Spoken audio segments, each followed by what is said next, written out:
What it do, y'all? This your boy King Eric, the media assassin, coming at y'all with another video. Be sure to subscribe, hit the like button for me. So, this was an interesting thread on the Collie, man. Big shout out to Fresh AIG for posting this up. He did a thread talking about what are the worst rappers to do interviews. So, I was looking at Eminem and Sway's interview from yesterday. And it seemed a bit awkward. Now, what do you mean by when I say it's awkward? It seemed as though M was very nervous. Now, he said he was nervous about performing in front of the Super Bowl, because I'm like, man, this is gigantic for him. But it seemed as though these days when he does press, he's either looking over his shoulder, he's either looking at his handler, which is Paul Rosenberg. He don't know how to answer certain questions, so he just goes to him. Is this okay? I answer it like this. And it makes me wonder, is he too protected? Because, see, you notice this. A lot of guys, when they get a certain platform or a certain plateau, they be very selective of who they do press with. You don't see Jay doing interviews like that anymore. You don't see Nas doing that. You don't see Eminem like that anymore. Kendrick Lamar, Beyonce, Drake, even J. Cole to a certain degree. And you're probably wondering, why is it these guys don't really go on different platforms? They don't go on a lot of these hip-hop platforms like that. Like, if they do go on a platform, they go on Shade 45 with swaying in the morning, or they go on the breakfast. They don't even go on the Breakfast Club. They'll go to Noise, or they'll go to some of these other platforms that are very high tier, Rap Radar or something like that. But they don't go to the real hip hop platforms. And you wonder why. Well, being that I do interviews, these guys have a lot of handlers, for one. And sometimes the publicists, they will give us certain questions to answer. They'll give you like a full script of what not to ask. You can't really go off the script. You gotta follow that script verbatim. So, being that Sway is a very fluid interviewer, it's tough to really get emotion going, because you got to ask basic standard questions. Sway is the type of guy, he's kind of like me in a way. Like, we like to fly off the rails sometimes. We like to fly off the cuff, no pun intended. Because we like to get emotion. We like to get a feeling. We like to get to know, we get to get that good feedback. You can't really do that when they're force feeding you questions. You got to let that thing flow natural. Now, I'm thinking they're very protective of the Eminem brand because of, based off his past.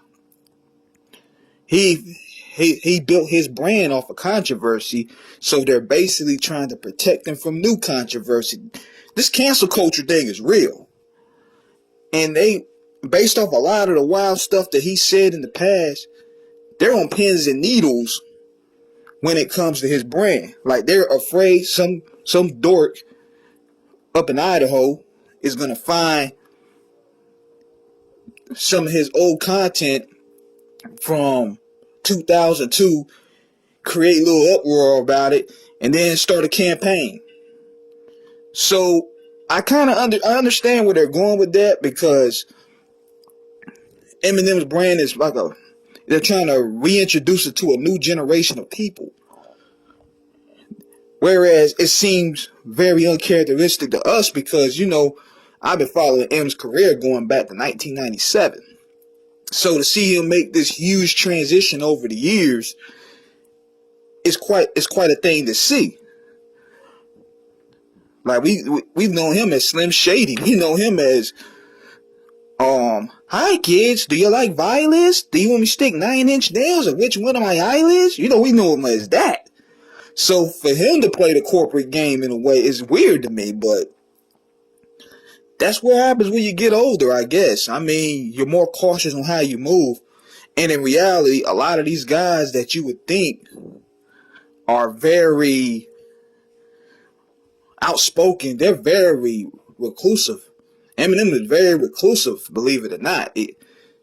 Martin Lawrence, he's very reclusive. Eddie Murphy is very reclusive. A lot of these people that you think are very outspoken, I think it comes with their age or because of the fact that they've been in the public eye their whole life. So after a while, you get tired of it. You get tired of dealing with people, so you become very recluse. But at the same time, in Eminem's case, he became a little more protected. Like, he don't even do interviews. You rarely even see this dude out the house. And plus, with the whole thing with those tapes and stuff, that Benzino, he been on the campaign to push, that play a role in it too. And another thing too, and this is what gives journalism a bad name. See, when they look at hip hop journalism as mostly just gossip and bullshit, that's where a lot of these actors like, no, I ain't gonna rock with these dudes. I'm not here to talk about. See, that's why Dre don't even do press like that, because they know they gonna probably bring up his past. Eminem, bring up his past. Snoop would do it, because Snoop is, he's a chameleon. He'll do anything. But guys with history like Dre and Eminem, they're not going to really do interviews like that. Or they're going to be real selective. So you ain't going to probably see Eminem. I would love to see Eminem on Matt Hoffa's show to talk about battle rap. That'd be dope. We ain't going to see him on Drink Champs. Let's forget about that. But it just go to show you how certain guys in this game are protected these days. And I would just want to give y'all some insight on how this thing go, because a lot of people on Eminem's page was like, he seems very protected. He seems very awkward. This is the reason why. The Eminem brand is a business now. He got to move as a businessman now. He's no longer, he's a business first and a rapper second. So that's what it is. So let me know what you guys think in the comments. Subscribe, hit the like button. Holla.